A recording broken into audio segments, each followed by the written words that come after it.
My name is शिल्पी और आपका मेरे आज के इस यूट्यूब चैनल में स्वागत है। और आज हम क्लास 12 केमिस्ट्री के लेक्चर नंबर 4 के बारे में बात करेंगे। लेक्चर नंबर 4 किस बारे में? हमने चैप्टर 1 स्टार्ट किया था केमिस्ट्री में, क्या था? सॉल्यूशन। सॉल्यूशन की आज हम लेक्चर नंबर 4 की बात करें, जिसमें हम पढ़ेंगे ठोसों की द्रवण विलेयता। ठीक है ना? तो गाइस, आपको ये वीडियो पसंद आया है तो प्लीज लाइक कीजिएगा, कमेंट कीजिएगा एंड सब्सक्राइब भी कर दीजिएगा। ओके, तो चलिए स्टार्ट करते हैं। एंड स्टार्ट करने से पहले हम लोग द्रव्य विलयन जान लेते हैं, है ना? क्योंकि द्रव्य विलयन हम लोगों ने पढ़ा था कि भौतिक अवस्था के आधार पर विलयन 3 प्रकार के होते हैं: ठोस विलयन, द्रव्य विलयन और गैसीय विलयन। ठोस विलयन जिनमें विलायक ठोस होता है और तीनों चीजें विलेय हमारा ठोस द्रव गैस कुछ भी हो सकता है। और द्रव्य विलयन क्या होता है वो हम बात करते हैं।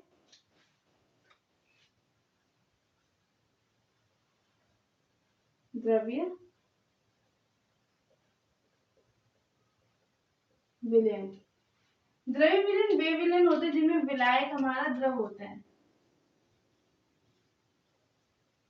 जिनमें क्या द्रव होता है? विलायक। और जो हमारा विलेय होता है वो ठोस द्रव गैस कुछ भी हो सकता है। ठीक है।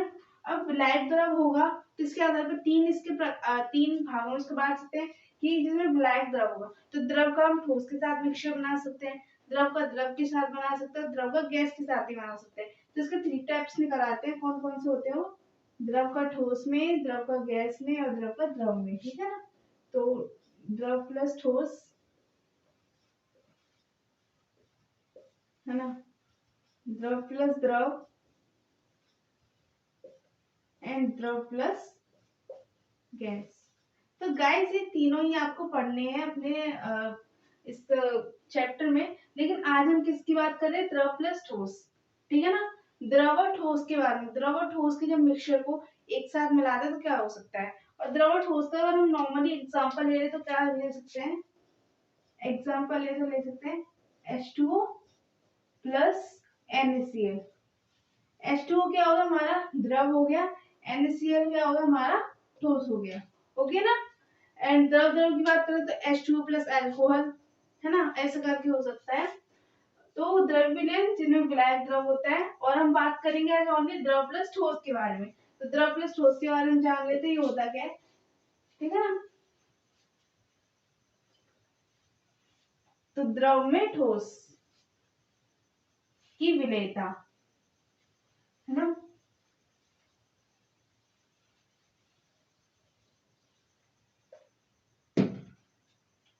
तो अब हम पहले बात करेंगे विलेयता की।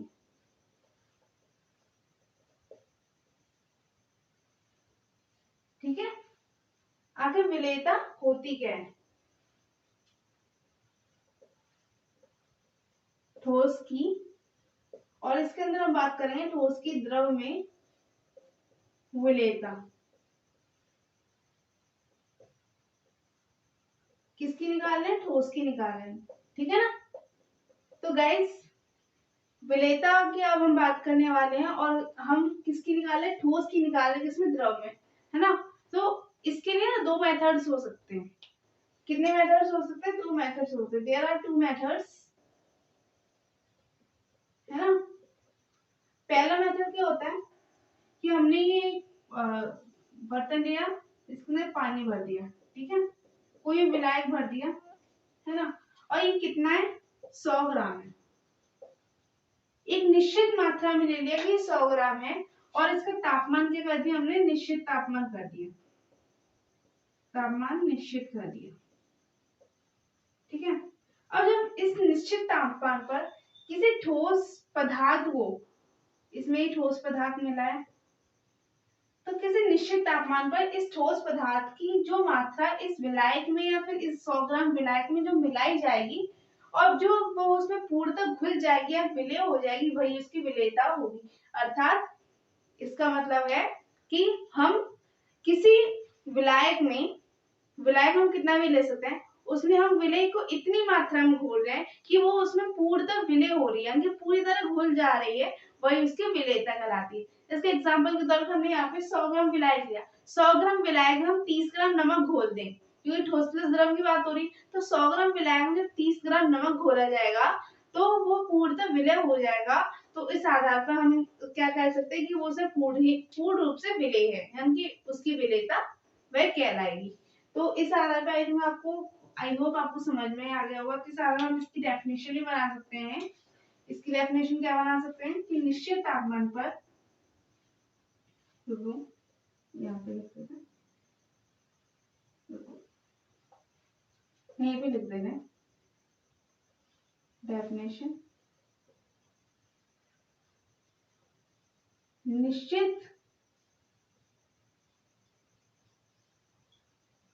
तापमान पर ठोस पदार्थ की ग्राम में अधिकतम वह मात्रा जो 100 ग्राम विलायक में घुल सके विलेयता कहलाती है। अभी तक हमने मेथड नंबर 1 की बात कर ली कि इसमें निश्चित तापमान ले लिया और 100 ग्राम हमने विलायक ले लिया। हम निश्चित मात्रा में ही हम विलायक ले रहे कि हम 100 ग्राम ले रहे हैं, 100 ग्राम में हम कितना ग्राम विलेय मिलाएंगे कि वह उसे पूर्णतः घुल जाएगा और वही उसकी विलेयता कहलाएगी। ठीक है, अब हम इसके मेथड नंबर 2 की बात करें तो मेथड नंबर 2 क्या होगा।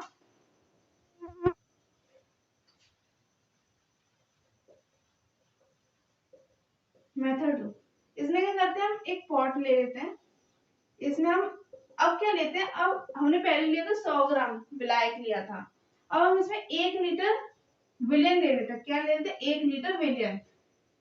क्या ले लेते हैं, 1 लीटर विलेन। अब 1 लीटर विलेन में हम जो पदार्थ मिलाएंगे उसके मोलों की संख्या, जो पदार्थ मिलाएंगे उसके मोलों की संख्या जितनी मात्रा में विलेय होगी वह उसकी विलेयता कहलाएगी। जैसे हमने मोलरता में पढ़ा था कि विलेय के भार मोलरता में पढ़ा था कि 1 लीटर विलेन में जितने विलेय के मोल उपस्थित होते हैं वही उसकी मोलरता कहलाती है।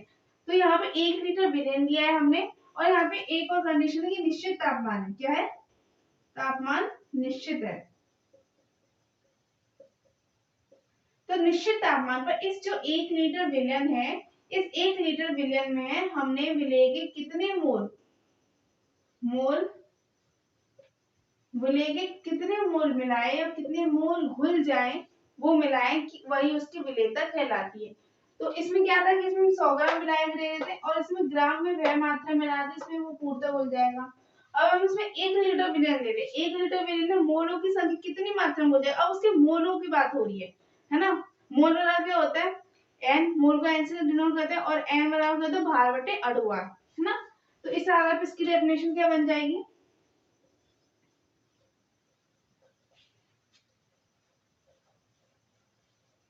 निश्चित तापमान पर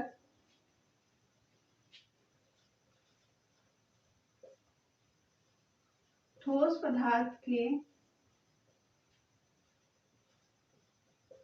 मोलों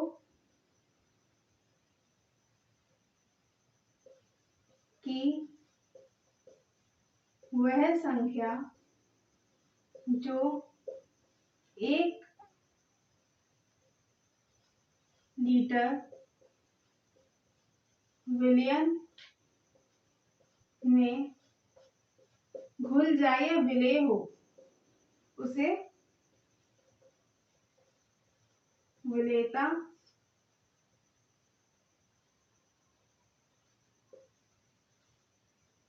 कहते हैं, है ना। आई होप आपको समझ में आया होगा। एंड आपको कोई भी कंफ्यूजन हो तो प्लीज मुझे कमेंट कीजिएगा, मैं आपको जरूर आंसर दूंगी इसका। एंड स्क्रीनशॉट ले लीजिए आपको लेना हो तो।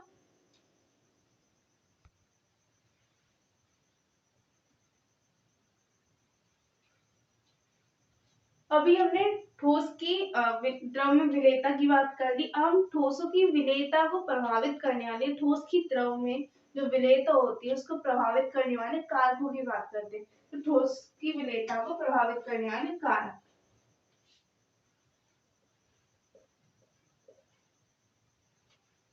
सॉरी,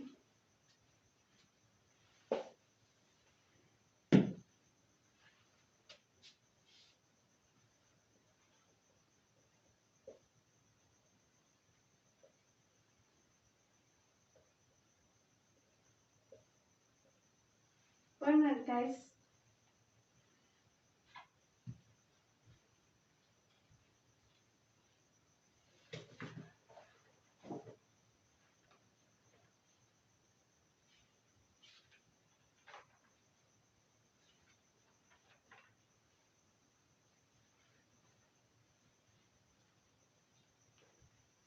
सॉरी, बात करते हैं।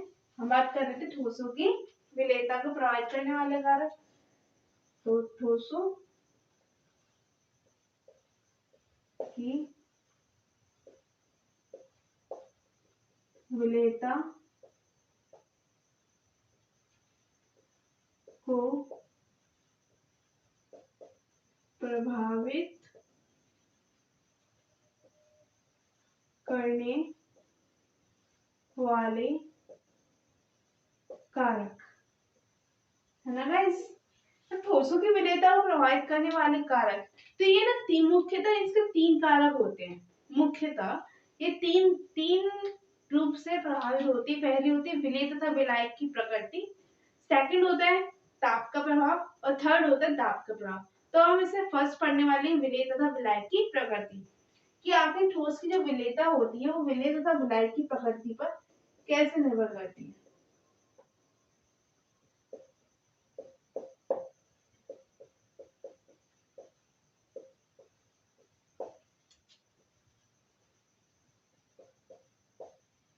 तो गाइस इसमें कॉन्सेप्ट होता है कि समान समान को बोलता है। इसमें कॉन्सेप्ट यूज होता है, क्या होता है, समान चीज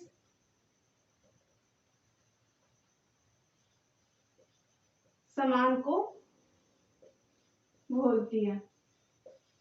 जैसे दीदी समझ में आया, जब ठीक से बताओ, है ना। तो मेरा कहने का मतलब है, आपके स्कूल में ग्रुप्स होते हैं, जैसे कि बैक बेंचर्स होते हैं, बैक बेंचर्स का अलग ग्रुप होता है, जो पढ़ने वाले बच्चे होते हैं उनका अलग ग्रुप होता है, जो ऊधम वाले बच्चे होते हैं उनका अलग ग्रुप होता है। यानी कि सब लोग अपने अपने अकॉर्डिंग अपने अपने ग्रुप में रहते हैं। यानी कि जो पढ़ने वाला बच्चा होगा वो पढ़ने वाले बच्चे के साथ ही रहेगा, है ना। वो उस बच्चे के साथ तो पढ़ेगा नहीं जो ऊधम मचाएगा। ऊधम मचाएगा भाई, वो भी उधमी हो जाएगा ना। तो हमेशा इंसान उसी व्यक्ति को पसंद करता है जो उसके जैसा होता है। पढ़ने वाला होगा तो पढ़ने वाले के पास जाएगा, ऊधमी होगा तो ऊधमी के पास जाएगा, कोई बैक पेंचर तो बैक पेंचर के पास ही जाएगा ना।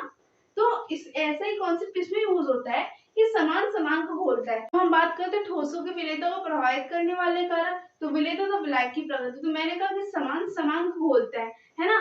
तो जिस तरह बैक बेंचर्स होता है बैक बेंचर्स के पास जाते हैं, और जो पढ़ने वाले बच्चे होते हैं पढ़ने वाले के पास जाते हैं। ऐसे इसमें होता है कि जो ध्रुवीय पदार्थ होते हैं, जो आयनिक होते हैं जिसमें प्लस माइनस बॉन्ड होता है, वो प्लस माइनस बॉन्ड के पास ही जाएगा, और जो अध्रुवीय पदार्थ है वो अध्रुवीय विलायकों के पास जाएंगे। जैसे हमारा NaCl होता है, क्या होता है हमारा NaCl। NaCl क्या है, एक आयनिक यौगिक है। कैसे यौगिक है, आयनिक यौगिक, है ना। तो ये क्या करता है, इसमें बॉन्ड्स अलग अलग हो जाते हैं, Na पॉजिटिव में चले जाते हैं, Cl माइनस चले जाते हैं। जब हम NaCl को H2O में मिलाते हैं तो ये इसके साथ मिल जाता है ना, पूर्ण रूप से विलय हो जाता है। लेकिन जब हम इसी NaCl को बेंजीन में घोलेंगे तो ये बेंजीन में नहीं घुलेगा, जबकि ये H2 में घुल जाता है। बेंजीन क्या, हमारे एक अध्रुवीय विलायक है, जिसकी आयनिक यौगिक है, इसकी NaCl है, NaCl की बॉन्ड्स टूटेंगे। और हमारा H2O क्या होता है, H2 क्या होता है हमारा, इसमें जो हमारा O होता है वो पार्शियल नेगेटिव होता है, और H जो होते हैं वो दोनों पार्शियल पॉजिटिव होते हैं। तो जो पार्शियल पॉजिटिव होते हैं वो शेयर नेगेटिव के साथ बंध बना लेंगे, और जो O होता है वो Na के साथ बंध बना लेगा। तो यहाँ पे ये कैसी संरचना बनाते हैं कुछ इस टाइप में कि Na यहाँ पे आ गया, Cl यहाँ पे आ गया, तो पॉजिटिव है ये और ये नेगेटिव है, तो ये O यहाँ से H आ गया, H2 आ गया, यहाँ से H2O आ गया, यहाँ से H2O आ गया, है ना। तो ये इसके साथ बॉन्ड बना लेते हैं, है ना। और ये दोनों इसके साथ बॉन्ड बना लेते हैं, है ना। ऐसा करके एक दूसरे के साथ बॉन्ड बनाते हैं, नेगेटिव पॉजिटिव के साथ और पॉजिटिव नेगेटिव के साथ। ये H क्या हो गए हमारे पार्शियल पॉजिटिव हो गए, है ना। यानी कि समान समान को बोलेगा, यानी कि ये ध्रुवीय है तो ये ध्रुवीय को ही खोलेंगे, और जो हमारा H2 होता है वो भी ध्रुवीय हो जाता है, तो इस कारण ये आपस में घुल जाते हैं। तो इस आधार पे हम एक परिभाषा या फिर एक नोट पॉइंट लिख सकते हैं इसमें कि ध्रुवीय पदार्थ, ये तो है ही है,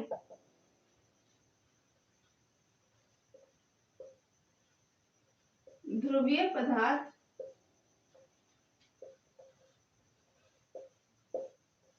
ध्रुवीय विलायकों को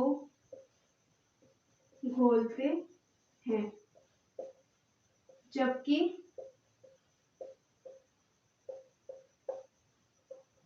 अध्रुवीय पदार्थ अध्रुवीय विलायकों को घोलते हैं। आई होप आपको समझ में आया होगा। और इसके हमारा जो NaCl था वो बेंजीन में घुल गया। अब बेंजीन क्या होता है, बेंजीन में हमारी नेफ्थलीन घुल जाती है, लेकिन जो नेफ्थलीन होती है वो पानी में नहीं घुलेगी।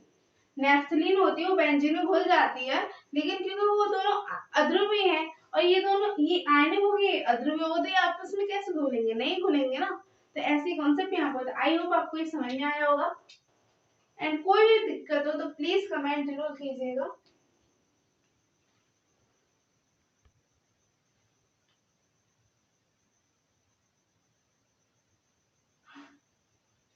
तो अभी हमने विलेय तथा विलायक की प्रकृति पढ़ी। अब हम पढ़ेंगे इसका सेकंड प्रकार क्या होता है, वो होता है ताप का प्रभाव। लेकिन ताप का प्रभाव समझने से पहले हम लोग समझ लेते हैं ला शातली नियम।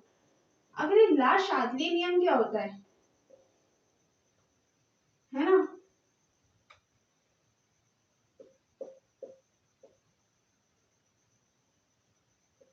ला शातलीय नियम, तो इस नियम में क्या होता है कि साम्यावस्था पर हम हमारी अभिक्रिया में हम जो भी परिवर्तन करते हैं, हमारी अभिक्रिया उसका अपोज करती है, फिर उसका विरोध करती है। यानी कि हमने अपनी अभिक्रिया को तापमान बढ़ाया, लेकिन वो अभिक्रिया क्या करेगी, तापमान कम करना चाहेगी, है ना। तो जो भी हम काम उसमें करेंगे वो उसका उल्टा करना चाहेगी। तो इसमें हम क्या लिख सकते हैं कि साम्यावस्था में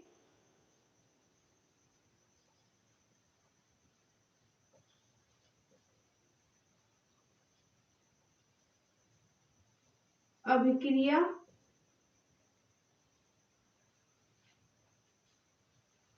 में परिवर्तन करने पर वह अभिक्रिया उस परिवर्तन का विरोध करेगी या फिर उस परिवर्तन का उल्टा करेगी,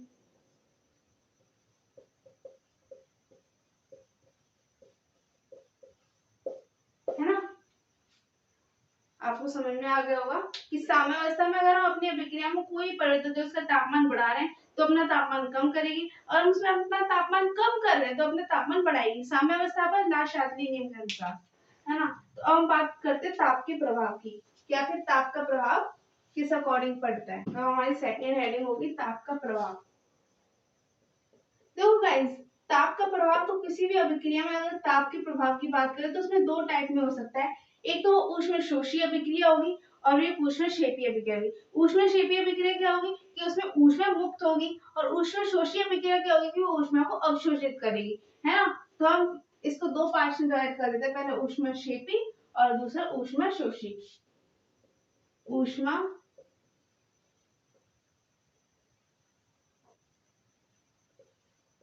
क्षेपी। ऊष्मक्षेपी को हम एक्सोथर्मिक भी बोलते हैं इंग्लिश में, और ऊष्मशोषी को एंडोथर्मिक बोलते हैं। क्या बोलते हैं? एंडोथर्मिक। ओके, तो ऊष्मक्षेपी तो ऊष्मक्षेपी में क्या होगा कि इसके हमने ये पदार्थ लिए ठोस प्लस द्रव से क्या लिया, हमारा विलयन बन गया। ठीक है, तो इसमें क्या होगा, हमारी ऊष्मा भी मुक्त होगी। ठीक है ना। और इस ऊष्मशोषी में क्या होता है कि जब हम ठोस प्लस द्रव को मिलाएंगे तो हम इसमें क्या देना पड़ेगा, ऊष्मा देनी पड़ेगी, तभी ही अभिक्रिया होगी। ठीक है, जैसे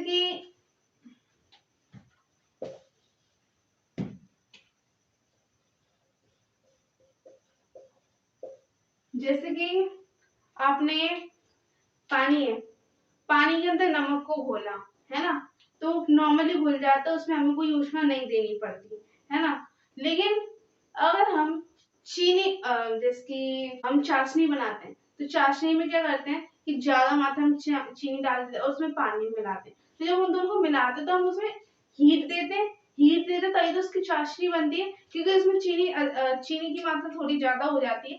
तो इसके बाद तो विनर बनता है कि उसमें हीट देनी पड़ रही है हमको। लेकिन जिसमें हीट ना देनी पड़े बल्कि हीट खुद ही मुक्त हो रही हो, तो उस अभिक्रिया को हम क्या बोलेंगे, ऊष्मक्षेपी अभिक्रिया बोलेंगे। ठीक है, तो अब इसमें हम दो केस होते हैं। केस नंबर 1 होता है हमारा, हम केस नंबर 1 की बात करते हैं। हम क्या करें, तापमान बढ़ाएं,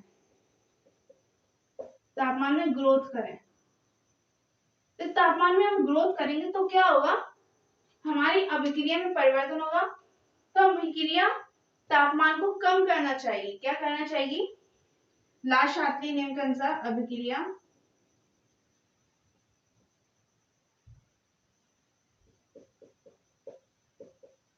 तापमान को कम करना चाहिए, है ना। लेकिन अगर हम केस नंबर 2 ले यहीं पे कि अगर हम अपने तापमान को कम करें, तापमान को कम करें, तो मैं आपने कहा था कि लास्ट शादी नियम में क्या होता है कि हम अभिक्रिया क्या करती है कि अपने द्वारा अपने में जो भी परिवर्तन होगा वो उसका अपोज करेगी, फिर उसका उल्टा करेगी, है ना। तो अगर हम उसका तापमान बढ़ाएंगे तो अपने तापमान को कम करेंगे, और हम अगर उसका तापमान कम करेंगे तो अपने तापमान को बढ़ाएगी। तो अभिक्रिया तापमान को बढ़ाना चाहिए। अब यहाँ पे सेकंड नंबर केस में क्या करेगी वो अभिक्रिया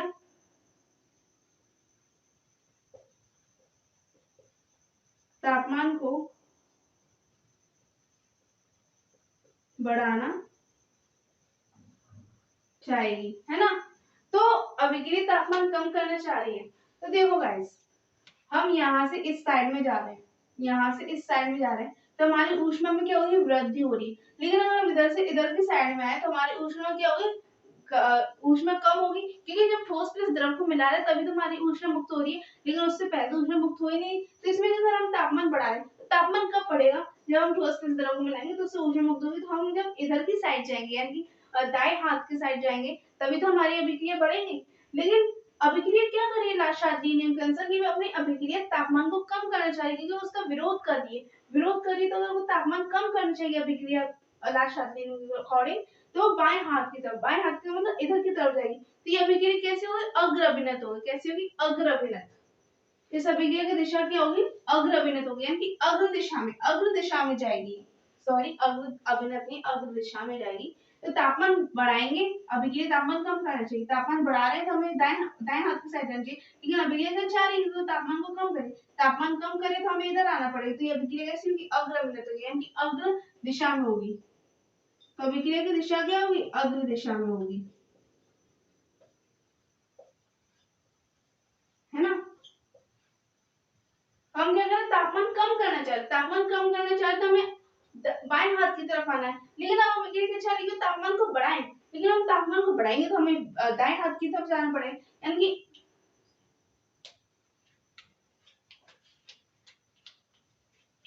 सॉरी गाइस, तापमान को अगर हम बढ़ाना चाह रहे हैं तो अभिक्रिया तापमान को कम करना चाहिए, यानी कि वो पश्चिम दिशा में आएगी। सॉरी, गलती हो गई, पश्चिम दिशा में आना चाहिए, ना कि अग्र दिशा में। तो यहाँ पे हम पश्चिम दिशा कर लेते हैं। यहाँ पे कौन सी दिशा होगी? पश्चिम दिशा, क्योंकि अभिक्रिया में तापमान बढ़ा है, तापमान बढ़ाया तो हमें दाएं हाथ की तरफ जाना चाहिए, लेकिन अभिक्रिया तापमान कम करना चाहिए कि हमें इधर आना है, तो इधर आना तो अभिक्रिया पश्चिम दिशा में ही होगी ना। लेकिन अगर तापमान को हम क्या करें? कम करें, तापमान कम करें तो हमें बाएं हाथ की तरफ आना है, बाएं हाथ की तरफ आना है। लेकिन अब अभिक्रिया क्या चाह रही है? अभिक्रिया तापमान को बढ़ाना चाह रही तो अग्र दिशा में जा रही। अब कौन सी दिशा में जा रही है अभिक्रिया? अग्र दिशा में। अब अभिक्रिया की दिशा क्या होगी? अब अभिक्रिया अग्र दिशा में होगी। कौन सी दिशा में होगी अभिक्रिया? अग्र दिशा में होगी। अब सेम टू सेम अगर हम यहाँ पे ये दो केस बनाए, केस नंबर 1 है हमारा, अगर हम तापमान बढ़ा रहे हैं, क्या कर रहे हैं? तापमान बढ़ा रहे हैं, तापमान बढ़ा रहे हैं तो अभिक्रिया तापमान को कम करना चाहिए। ये बात तो यहाँ पे सेम ही रहेगी ना। अभिक्रिया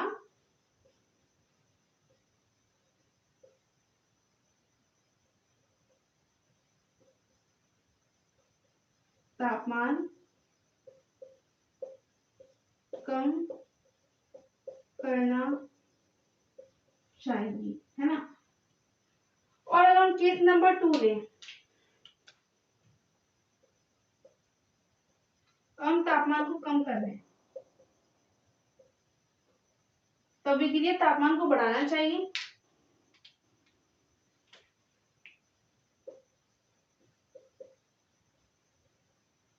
अभिक्रिया तापमान बढ़ाना चाहिए। तो हमने क्या देखा कि अगर हम तापमान को बढ़ा रहे हैं तो अभिक्रिया तापमान कम करना चाहिए, आप तापमान को कम कर रहे तो अभिक्रिया तापमान को बढ़ाना चाहिए, है ना। अब बढ़ाना चाहिए, अब इसमें क्या होगा? तापमान बढ़ाना चाहिए तो हमें इस दिशा में आना पड़ेगा ना।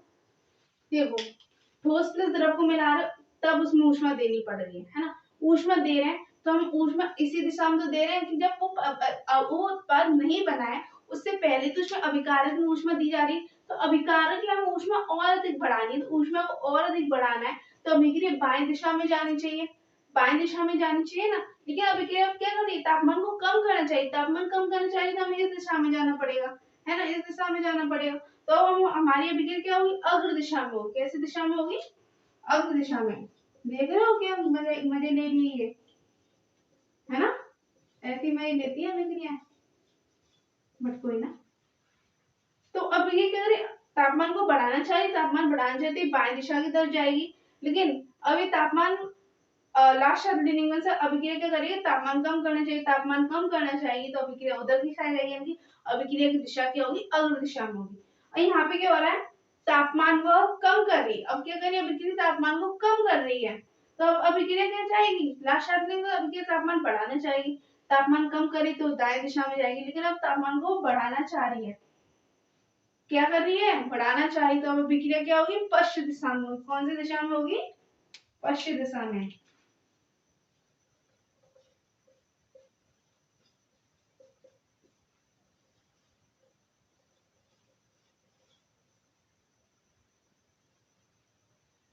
है ना। आई होप आपको समझ में आया होगा। एंड एक और मैं आपको एक्सप्लेन कर देती हूँ।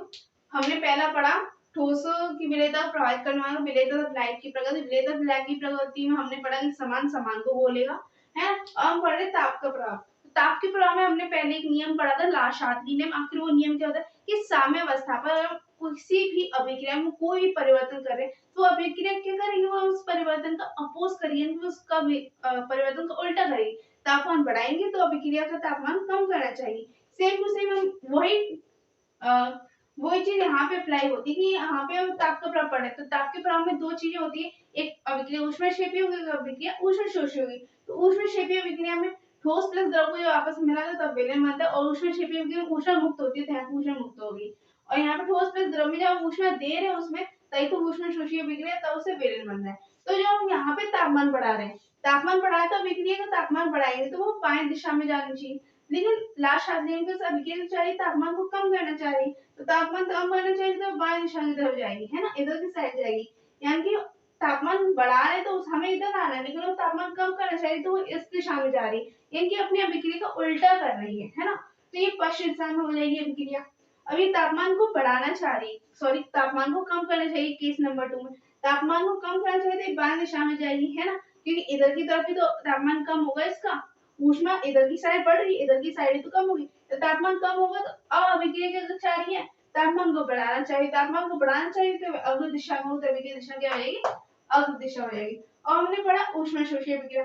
ऊष्माशोषी अभिक्रिया में हमने केस नंबर 1 लिया, तापमान बढ़ाया, तापमान बढ़ाया तो शास्त्रीय नियम के अनुसार सेम टू सेम वही होगा, अभिक्रिया तापमान को कम करना चाहिए। अभिक्रिया तापमान को कम करना चाहिए तो देखो अब हमने यहाँ पे अभिकारक में इसको ऊष्मा दे दी, अभिकारक में ऊष्मा दी तो हम इधर की साइड जाएंगे तभी तो इसमें ऊष्मा बढ़ेगी, है ना, और तो इधर की साइड जाएंगे तभी इसकी ऊष्मा बढ़ रही है, बाएं दिशा में जाएंगे तब इसकी ऊष्मा बढ़ रही है। लेकिन अब अभिक्रिया चाहिए तापमान कम करना, तापमान कम करना चाहे तो हमें अग्र दिशा में जाना पड़ेगा, अभिक्रिया दिशा क्या होगी, अग्र दिशा में हो जाएगी। अब हमने पढ़ा ठोस में द्रव ऊष्मा विघटन बना। अब हम केस सेकंड था हमारा तापमान कम करने की। अब हम तापमान को कम करना चाहेंगे तो अभिक्रिया क्या चाहिए, हमें तापमान बढ़ाना चाहिए। तापमान कम करना है तो हमें इस दिशा में आना पड़ेगा, क्योंकि यहाँ पे अभिकारक, अभिकारक से उत्पाद बनेगा, उत्पाद बनेगा तो हमारी अभिक्रिया की जो ऊष्मा होगी उसमें कमी आएगी, है ना, तो कमी आएगी तो अभिक्रिया की दिशा क्या है, पश्चिम दिशा में। तापमान बढ़ाने के लिए तापमान बढ़ाना चाहिए तो अभिक्रिया दिशा उधर की साइड आएगी, पश्चिम दिशा में जाएगी। तो अब आपको कोई भी प्रॉब्लम हो तो प्लीज मुझे बताइएगा एंड कमेंट करो, है ना, एंड आई होप आपको समझ में ही आ गया होगा। लेकिन कोई भी दिक्कत हो तो प्लीज कमेंट जरूर कीजिएगा। तो गाइस अब तक हमने अभिक्रिया के जो अभिकारक को प्रभावित करने वाले कारक थे उसमें 2 टाइप्स पढ़ लिए, पहला विलेय तथा विलायक की प्रगति और दूसरा था ताप का प्रभाव। अब हम तीसरा पढ़ेंगे, वो था दाब का प्रभाव। क्या है दाब का प्रभाव, तो आप पहले मुझे ये बताओ कि ठोस और द्रव में दाब से कोई इफेक्ट पड़ेगा, क्या ठोस और द्रव दाब से इफेक्टिव होते हैं, बताओ, है ना, आई होप नहीं होते, मेरा आंसर है नहीं होंगे, एंड आई होप आपका भी यही होगा। कि हमने ये बॉक्स है, सॉरी कोई भी बर्तन है, इसके अंदर हमने ये द्रव, ठोस व द्रव का मिक्सचर है, यानी कि विलयन है, इसको बना रहे हैं। हमने इसको किसी पिस्टन से इस पे दाब लगा रहे हैं, है ना, तो क्या इस पे कोई प्रभाव पड़ेगा। अब आप ही बताओ, क्या ठोस और द्रव कोई प्रभावित होते हैं, लोहा है, लोहा पे हम बल लगाए अपने हाथों से, कि वो उस पर कोई प्रभाव पड़ेगा, नहीं पड़ेगा।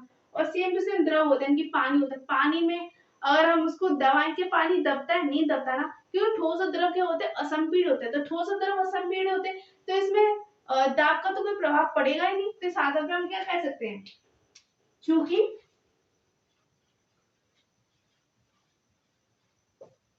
ठोस व द्रव असंपीड्य होते हैं। असंपीड्य मतलब इसको दबाया नहीं जा सकता, असंपीड्य होते हैं, अतः इन पर दाब का कोई प्रभाव नहीं पड़ता। बस दाब के प्रभाव में तो इतना ही था, बस 2 मिनट का खेल था, उसमें कुछ था ही नहीं, है ना। तो आज हमने पढ़ा द्रव ठोसों की विलेयता को प्रभावित, ठोस की विलेयता, विलेयता क्या होती है, ठोस की विलेयता को प्रभावित करने वाले कारक है। तो कारक में क्या क्या पढ़ा हमने, विलेय तथा विलायक की प्रकृति, इनके समान समान को बोले। ताप का प्रभाव, इसमें दो प्रकार पढ़े, तो उष्णक्षेपी और ऊष्मशोषी। अभी ये तापमान बढ़ाएगी तो अभिक्रिया लाशाग्नि में अपने तापमान कम करना चाहिए, है ना, तो इस अनुसार अभिक्रिया की दिशा किस दिशा में होगी आपको मैंने बताई। और तीसरा हमने पढ़ा दाब का प्रभाव, है ना। आई होप आपको ये वीडियो बहुत अच्छे से समझ में आएगी। अगर आपको कोई भी दिक्कत हो तो प्लीज कमेंट जरूर कीजिएगा, क्योंकि जब तक आप कमेंट नहीं करेंगे तो मुझे आपकी प्रॉब्लम्स का पता नहीं पड़ेगा, और आपकी प्रॉब्लम्स का पता नहीं पड़ेगा तो आगे आपको दिक्कत खुद ही आएगी। तो प्लीज वीडियो को ज्यादा से ज्यादा लाइक कीजिएगा, कमेंट कीजिएगा, सब्सक्राइब कीजिएगा, एंड अभी के लिए बाय बाय। आपको मिलते हैं फिर अगले वीडियो। See you guys.